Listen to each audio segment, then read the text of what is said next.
Good day, guys. Thanks for visiting That Journal Guy. My name is Richard, and as the thumbnail suggests, I do have my three notebooks here with me for today's video, just to do a quick comparison. Though this month is going to, or this video is mostly going to be a flip through of my September spreads in my new, well, not so new, Michael's notebook that I got for a whole $1.97 on clearance. Softcover notebooks, it'll be kind of more of a review, but to review it, I'm comparing it to my old notebooks.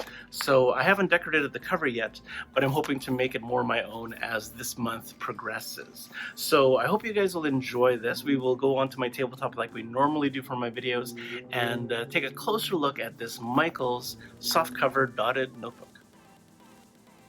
So we have my three notebooks here. So the one we're going to be looking at is the Michael's 128-page soft-covered dotted journal, and it does lay very flat.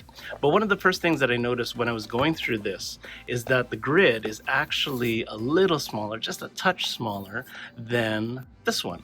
So while I was able to write fairly big, well, for me anyway, in a journal like this, I had to actually learn how to write a little bit smaller in this journal. So that's one consideration, I guess, if you are looking at some of these Michael's Artist Loft journals.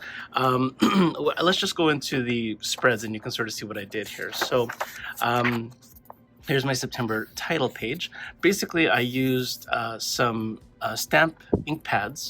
ink stamp pads, pardon me, from Walmart. And I saw this idea on Facebook, and it was actually really cool. It's like, why not use the stamp pad as the stamp? So I used it as a background, and then I just used a fat marker to do September 20 on there. My test pages are on the back here, and as you can sort of see, this is like just a stamp pad test, but you can see that it actually bleeds through the pages fairly easily, and it's mostly because it's not a water-based ink. It's just just bleeds through a lot. You can sort of see that other water-based stuff kind of ghosts a little bit, and from my other test pages and my swatching here, you can sort of see it ghosts a little bit. So the pages are not very thick, but for my purposes, they served well. So how do I fix the obvious bleeding on the September title page? I actually made an encouragement wall. So I basically, this is all not my art. This is just, my Facebook is flooded with all kinds of encouraging words and stuff like that. And I basically save the images on my phone and airdrop them to my Mac. And then I just use a laser printer here at work to print them off in color. So they end up just being an encouragement wall. So there's all kinds of little, quotes from, Robin Williams and some other encouraging people, just sort of a reminder to just keep going, right? And just to keep a positive mindset as I go through my journal. My September 2020 calendar spread here is basically, it's not to look ahead. It's not actually to plan, but actually a weather tracker. What I like doing is keeping track of the weather. And like in my original journal, actually, if I can just pull out one page from here, I was actually keeping track of my, if I had this better prepared, I would have this. If I had it better prepared, you would see the spread here, but I don't have it prepared. And this, there we go. Okay. So sorry about that. So my weekly spread had a date and then a little bit of weather to sort of see what the day was like, and then all my Bujo badges, which you've seen in my previous videos. So to adapt this mindset to have this weather tracked in my month, I actually decided, why don't we just mix things up? Instead of having everything by day, maybe just sort of like spread it out, and then you can sort of see at a glance what the month was like. And you can sort of see, these are all in Celsius, so you can sort of see our temperatures kind of dipping here because it's been really cold lately in the last couple of days. But yeah, so I'll sort of write down like a little, icon to sort of say what the weather was like, or what was like in the morning anyway. So it was kind of raining on these days and partly cloudy, more sunny, etc., etc. So this will actually look pretty cool once it's all filled out. So that's my count. It's the monthly overview, but I don't use it the same way as most people do as a future reminders and stuff like that. We'll get into this in the next spreads. So as I suggested in my previous notebooks, I was using my notebooks as more of a diary. So I could sort of, if my Bujo badges were telling me this is the kind of stuff I was pouring my time into during certain days of the week, and I ran out of space, I would go into a diary page and just sort of like a daily diary, and then just sort of write into the day what kind of badges I earned through the day. When I got into the ARC notebook, I took that a step further and I started like making basically a journal. Like this was a journal. But like the Bujo badge system basically still served me fairly well as far as, keeping track of all the things, but it was very journal-like, right? Everything is all this happened in this order, right? So I slept until a certain time, did some social time, like time on my socials, a little bit of gaming time, a little bit of eating in, blah blah blah, right? Like, so everything happened in sequence. So what I wanted to do with my Michael's notebook was a little bit of a different kind of thing. So similar to how this is like an overview of the weather for the month, this is basically a 2-page spread that would be with regard to my red Bujo badges, which I can't really make a badge out of in these smaller grids, but I'm making basically like an overview of my spending, so I can sort of see what I've been spending throughout the day. So every line in this grid is actually a day of the month. So, and as I go through the month, I'll just dot it at the end so that I know that the next day is what I'm supposed to fill out next. So this is my spending log. This is my housekeeping log. If I miss it, I'll know that I didn't actually put any housekeeping time into my apartment. So in essence, these logs, it's basically like a line a day kind of thing, like a gratitude log or something, where you write down one line for each day of the month. This is basically the same kind of idea, except it's like the whole month, and this is just on spending. The whole month, and this is just on housekeeping. And I can sort of see where I put some time into the apartment. I have one for my eating in, so my intake log basically. If I put a purple dot, it's usually a Bujo badge for eating in, but I put red dots in here as well because if I eat out, it should be called more of an eating log versus an eat-in log. But I decided that, it probably is a good idea just to sort of see how many times I actually ate out and include it as part of my intake, right? So that's cool. As you can sort of see at the bottom here, I didn't have to take up the whole page to split this up evenly, 30 days of the month here, 30 days for this month. So I decided to embellish it with some more art, basically like just happy pictures, pictures that make me feel happy, and as well as encouraging words mixed in. So housekeeping, we've got an eat-in log, I've got my work log. So these are Bujo badges that I give to myself, a little dot that I give to myself when it's extra stuff above and beyond the monthly tasks that I've been doing that I was keeping track of in my ARC notebook. So I put other green dots in here, like it was a Labor Day yesterday, long weekend. So I basically gave myself a little self-care dot under my work, knowing that it was a day off from the office. So, just again, an overview of the month, notable things that happened at work, notable things that happened for my playtime. Basically, Brown Bujo badges was like a play kind of thing. So anything, if I'm purposefully streaming or watching something cool on TV, or if I'm playing some cool games, just sort of like knowing that I put some time in to just play and just enjoy myself. Self-care log, this is always an important one. Self-care could include like income, like extra income that I've made, some extra income that I made from my marketplace posting, as well as taking care of myself, including my workouts and time that I sleep and stuff like that. So that's my self-care.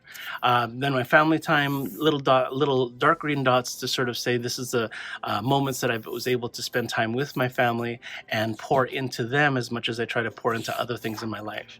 And of course, we need a Bujo badge, a Bujo time spread to sort of say, yes, I was putting in, time in the morning, in the afternoon, etc., into my journal. So yeah, and then you can sort of see just the way it looks with the art on the bottom there. There's some beautiful pieces that people have posted on their Facebooks, and it just makes me happy.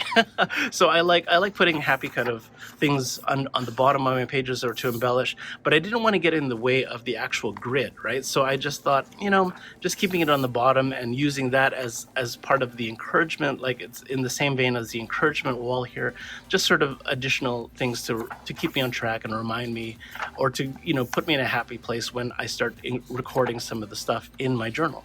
So as you can sort of see, this lended itself to looking very clean because the layout is the same on both sides. So as we get into the next logs here, which are more related to some gaming stuff, I'm going to switch over to this. You can sort of see that I tried to use the whole page. I thought this was a fail. I didn't like this. I wanted to decorate it, and I don't like these fat lines, but I have to keep it in there. So there you go. This is a marketplace post spread, basically keeping track of items that I've posted, how much I've posted it for, and when it was posted. And then when it sells, I will put that there, and it'll just sort of keep track of how well I've been doing on my online selling. Movies and shows is basically just a frequently streamed or frequently visited shows. I'll start it with the show title and then put the date and episode if I did watch something on our PVR. Or in the case of movies and stuff like that, there was a movie marathon on our sci-fi channel on our cable. So I managed to watch Harry Potter 4, 5, and 6 on why do I have August? Or is that, no, that's, yeah, okay. That was the 6th of September. And then 6, 7, and 8 on the 7th of September. So anything that I stream purposefully, I like watching things over and over again. So I like keeping track of how often I've been watching them. But I also like recording the different shows I'm watching, especially if I start watching new shows and trying to get out of my comfort zone and watch different things. I like recording that so that I can sort of like look back and say, oh, it'd be nice to watch that again. So that's just a good movie and show spread for me. But again, like I said, so despite the layout being a little different from my Bujo time spread to my marketplace, the ghosting isn't too bad. So I think this is a fairly usable notebook here. As I get into my gaming log, basically I'm putting in a line for a game that I started to play, and then a little entry next to it. If I can fit maybe 1 or 2 days worth of entries, then I'll put it in that line, and I'll just start a new line for the game if I start running out. So right now I've got one mobile game and then my hockey game and my Star Wars game that I've just started tracking there. And this was a little bit ambitious here. I strayed away from the lines and I started doing an NHL 20 tracker, NHL 20 on the PS4. And basically I wanted like a one big season overview of my gaming. So I keep track of the month as well as the teams that I've gone against and then the score. And then I also have a little bit of space on the right-hand side to sort of track injuries and when they'll be returning. So this is about as planning as I get into my journal, is that I sort of like know when players are returning. And as I go through the season, I can sort of see, oh, I'll get this player back on this game, or I'll get this player back not until this game, which really sucks for me because he got injured way at the start of the season and I'll lose him for half the season for that injury. It's like, oh. So anyway, it's all imaginary. It's just in my video game, but I found that I really wanted something like this and I've wanted to do something like this for a long time. So I'm really glad that this kind of worked out. It's not perfectly neat or symmetrical, but working within the space, I thought it turned out well. And this is probably my favorite page. I don't know why, but it's very, very satisfying. This tracker page. I posted this on my Instagram just yesterday, and basically I have a new foldable table, and it is so comfortable for me to sit at my journal for so long now that I can do really tedious things like this. You can sort of see, like, I hand drew with a ruler all the lines and then I put some fine liner lines underneath as my embellishment. So this is probably the style that I'm going to employ throughout the journal. In fact, I actually went through the rest of the journal, and where it wasn't already decorated, I left this one alone. I started putting the same fine liner lines as a very subtle embellishment. So it's kind of almost a minimalistic style to add that little bit of color without actually adding a ton of color. I'm even like maybe straying away from this hatch pattern that I've been doing in the start. I might actually just sort of stick with these really, really fine line, kind of minimalistic kind of look. So what am I going to keep track of in my tracker? I'm still deciding that. I'm hoping that it will serve as again, much like I'm doing an overview of certain categories of my life that I want to sort of group together and sort of see what I did throughout the month. I want to obviously do a tracker page for maybe some tasks that I want to do on a regular basis: drinking water, watering my new plant, which I'll pull over here. This wonderful thing that I got from the couple that I did wedding photography for just this past weekend. Maybe watering the plants, maybe, I don't know. I've seen all kinds of ideas like on Facebook and how people are tracking things, and I want to do something similar. So I'm actually going to use my Bujo badge circles to give me a category, and then I'm going to just write what I'm tracking, and then just start putting a dot of the same color in here to say that I did that. I didn't put numbers on here. I just wanted to be really clean, but basically it is part of the month. So there are 30 squares here for the month of September to help me track whatever I want. And I can actually retroactively put some dots in because I have my dots, I've dotted myself throughout different categories in my other spreads. So there's no reason why I can't apply those same kinds of habits in this tracker page, so I can sort of see what I've put in, what kind of time I put into different parts of my life. So that is it for this journal. So as I showed you before here, there is a test page that I do at the back just so that I can test different media in it. And like I said, it is a decent notebook, but the pages are a little bit thin. If you do any alcohol-based markers or stamp pads, it might bleed through. So take care on that. Using water-based stuff seems to ghost a little bit, but I think it's acceptable. So it's not an Archer and Olive. It's definitely not a 160 GSM kind of book. It is definitely just, an everyday notebook. I would probably recommend this for people who enjoy, like scribbling notes and stuff like that. I'm not sure if you would necessarily use it as a journal like I am, but I'm pretty sure that if you use gel pens or just regular ballpoint ink pens, that you will find a lot of good use out of this. You can sort of see the ghosting here in my titles. I'm using a water-based marker as my flourish, and then just the fat marker to do my title, as well as some jelly roll to help put a little bit of highlight into the thing. So this is my play log title, and you can sort of see the self-care title, or is that self-care? Yes, it is. Self-care sort of bleeding through or ghosting through a little bit. So if that bothers you, it probably isn't a good book for you. But for me, I've never been picky. I mean, I've graduated up from this Dollarama journal, and this had all kinds of ghosting and all kinds of whatever. And, but I made it work, and it worked really well, right? And it continues to work well. In fact, you can sort of see all the test pages that I've been doing in August, just to sort of like fool around and do some, fake watercolors with markers and plastic and stuff like that.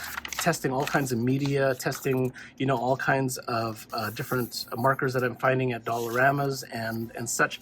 And this is actually sketches of different people's layouts in black and white so that I can start practicing using them in other journals. So I'm still finding a lot of use out of this. I've used about, look at that, there's only this much left of my Dollarama journal. So that's actually really cool. And then in my ARC journal, I completely treated this as if it's a diary style. The pages are much thicker, and it's definitely more like the quality of paper is really good. And I love, again, the punching and customizing it so you can take pages in and out as you need to. This serves its purpose in a different way, right? So if you have stuff like me where I was trying to keep track of work as well as a diary of the day, and even tracking my gaming and stuff like that, You know, like it just lends itself to a different style of journaling because there's just so much more space. So comparing it all, like I would still recommend this book. It is a softcover book, so it just sort of like goes into my bag, and it's not overly sturdy or anything like that. But I mean, once you start decorating it and you start like just laying everything out, it really does lend itself to be a really nice, useful journal. So I would recommend the book. I have a ton of these. Again, I mentioned that these were $1.97 at Michael's. They blew them out. They don't sell these anymore. But I have a bunch of them, like all kinds of different colors and stuff like that. And now that I've dove into this one, I want to keep using this for October and start changing it up. Maybe go back to my diary style layouts and sort of see how it ends up looking and how it, you know, like it does react well to pasting stuff in. I'm just using a tape runner to paste stuff in. I'm using fine liners and gel pens, water-based markers, a little bit of gel pen, white gel pens for the highlights, and it's working really well. So I hope you guys enjoyed that. That is my comparison and my review. I would recommend this Michael's book to anyone, and it will serve me well for the month of September. So I hope you guys enjoyed that. Thank you again for visiting That Journal Guy. My hand's talking to you guys. And I hope you guys will continue to journal on and stay tuned for more. So again, thanks for visiting, and I hope we get to see you in the next video. Please hit subscribe if you haven't already. Keep in touch with me with that little bell so that you're notified as soon as new content is uploaded, and we will see you in the next video.